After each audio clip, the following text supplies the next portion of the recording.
In this poem-turned-feature-length film by Tim Burton, Jack Skellington is a skeleton who is growing tired of his life in Halloween Land. However, his life is completely turned on its head when he discovers a mysterious place called Christmas Town.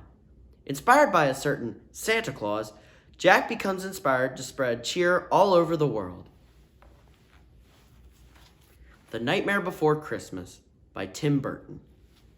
It was late one fall in Halloween Land, and the air had quite a chill. Against the moon a skeleton sat, alone upon a hill. He was tall and thin with a bat bow tie. Jack Skellington was his name. He was tired and bored in Halloween Land. I'm sick of the scaring, the terror, the fright. I'm tired of being something that goes bump in the night. I'm bored with leering my horrible glances, and my feet hurt from dancing those skeleton dances. I don't like graveyards. I need something new. There must be more to life than just saying boo. Then, out from a grave, with a curl and a twist, came a whimpering, whining, spectral mist. It was a little ghost dog with a faint little bark, and a jack-o'-lantern nose that glowed in the dark.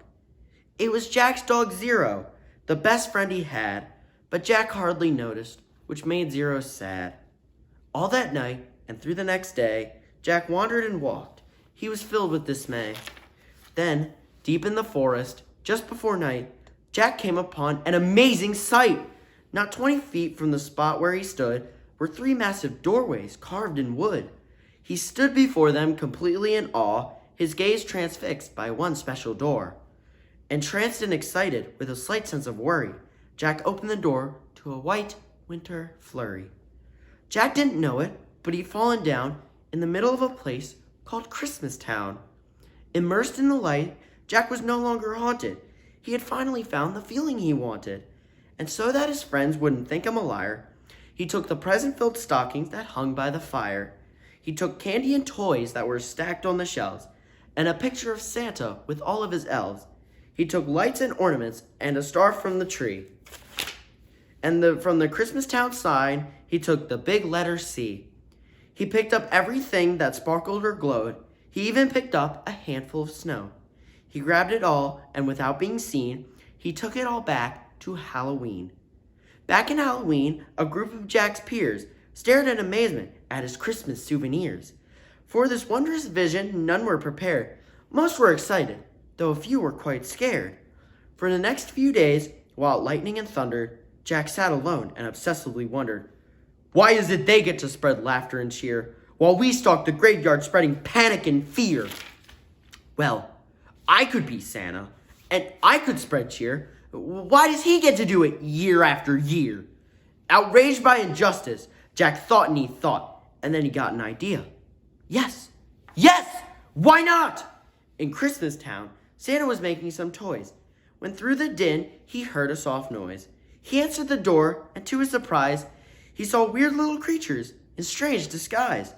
They were altogether ugly and rather petite. As they opened their sacks, they yelled, "Trick or treat!"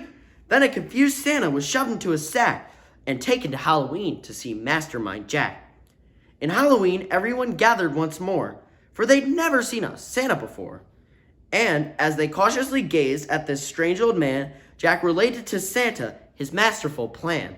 "My dear Mr. Claus, I think it's a crime that you've got to be Santa all of the time.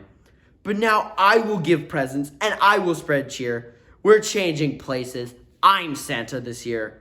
It is I who will say Merry Christmas to you, so you may lie in my coffin, creak doors, and yell boo. And please, Mr. Claus, don't think ill of my plan, for I'll do the best Santa job that I can." And though Jack and his friends thought they'd do a good job, their idea of Christmas was still quite macabre.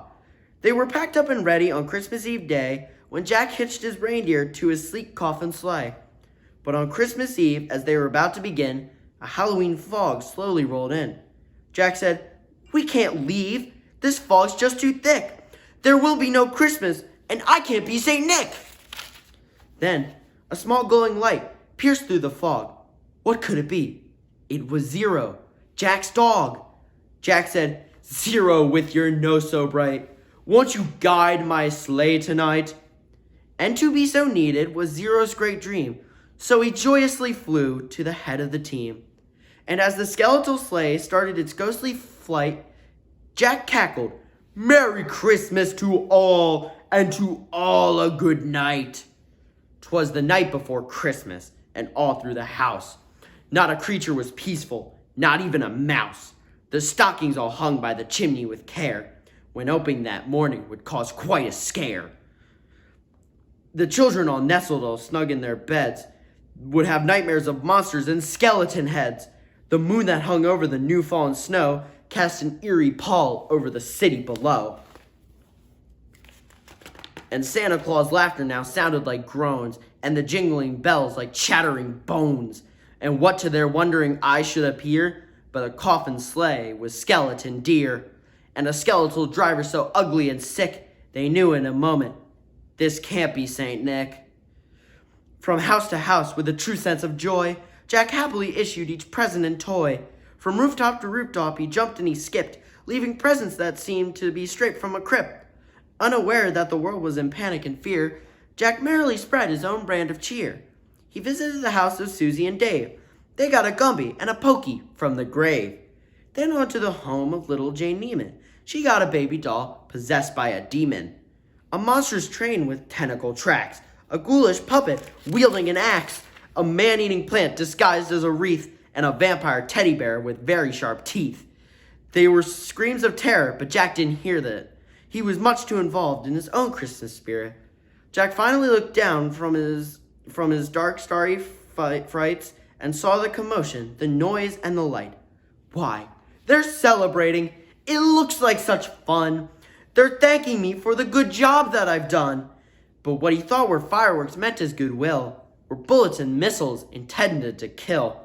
Then, amidst the barrage of artillery fire, Jack urged Zero to go higher and higher, and away they all flew like the storm of a thistle, until they were hit by a well-guided missile. As they fell in the cemetery, way out of sight, was heard, "Merry Christmas to all, and to all a good night." Jack pulled himself up on a large stone cross, and from there he reviewed his incredible loss. "I thought I could be Santa. I had such a belief." Jack was confused and filled with great grief. Not knowing where to turn, he looked toward the sky. Then he slumped on the grave and he started to cry. And as Zero and Jack lay crumpled on the ground, they suddenly heard a familiar sound. "My dear Jack," said Santa, "I applaud your intent. I know wreaking such havoc was not what you meant. And so you are sad and are feeling quite blue. But taking over Christmas was the wrong thing to do. There's a lot more, Jack, that I'd like to stay, but now I must hurry, for it's almost Christmas Day." Then he jumped in his sleigh, and with the wink of an eye, he said, "Merry Christmas," and he bid them goodbye. Back home, Jack was sad, but then like a dream, Santa brought Christmas to the land of Halloween.